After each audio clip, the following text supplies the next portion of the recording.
Hey, what's up, YouTube? My name is Jacob. Welcome back to my layout. And today we're going to kind of be going over why I am starting to phase out the regular turf and add the static grass to my layout. This is going to be kind of a shorter one, I guess you could say. But, you know, I just thought I'd give my input to, the new people starting out in the model railroading community and the new people starting in model railroading. And so, yeah, let's get right into the video.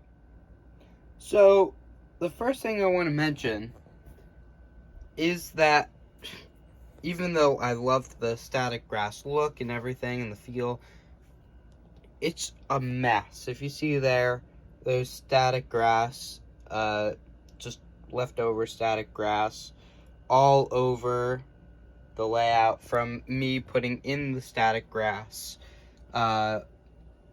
over here and here.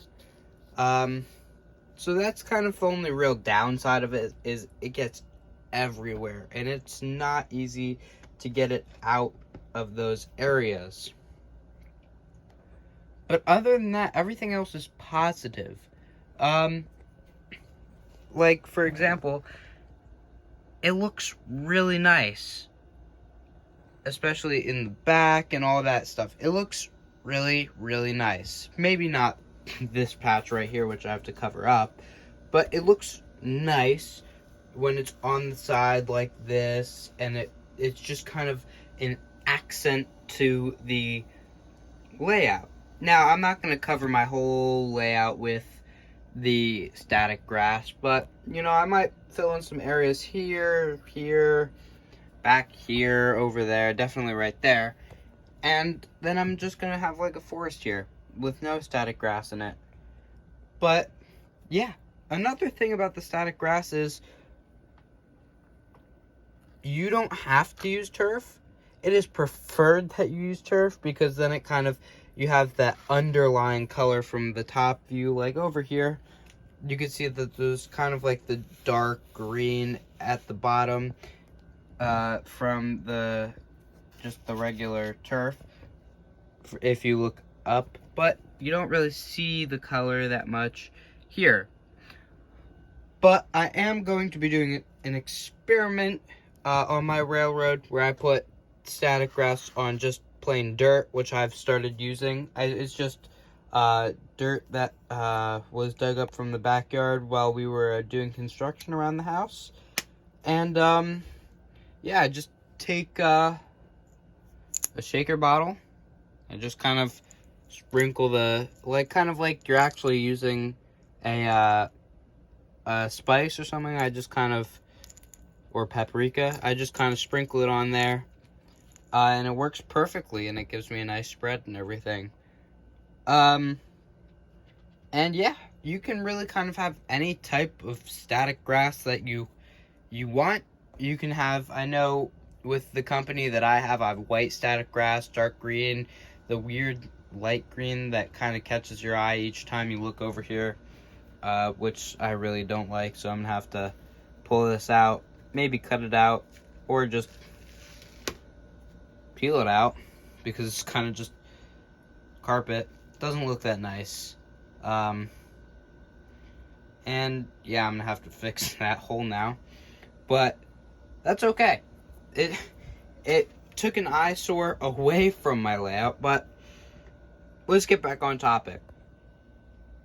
The benefit of static grass is that it looks super realistic. Super duper realistic. 2 is you don't have the flat earth. Like the earth, like on your layout, isn't flat like this. It kind of has some ups and downs, and you can get different heights of static grass and all that to make it kind of look like you have a swamp area. You could get stuff that goes like 12 feet in scale height on your layout. Like it will come up to like the cab or something like that. But yeah, it's just a really nice addition that I've added to my layout since this past December. I got a static grass applicator for Christmas, and yeah, it's just been working a heck of a lot better than I think anything that this stuff would do. Even though this traditional, and if you don't have the money for a static grass applicator, I would still stick with this. But there are shaker static grass applicators, which it doesn't really have the static part. If you have the money, I would invest in it. Just because you could add little details like that, or larger details like the edges of my layout here. And so, yeah, that's my little 5-6 minute spiel on static grass. I know it was kind of a shorter one today. The next video, which will come out, I believe, Monday, because it is Labor Day and I have a day off of school, will probably be a layout update to kind of show you guys what I've done on the layout, what's new. I know it might not look like there's a lot new, but maybe there will be by Monday, because I have time on my hands and all that for the school break. So I will see you all in the next one. Thank you so much for watching, and thank you all for all of your support. It really does mean the world to me. I know I say this at the end of every video, but it really does mean the world to me, because this has been a dream of mine since I was 5.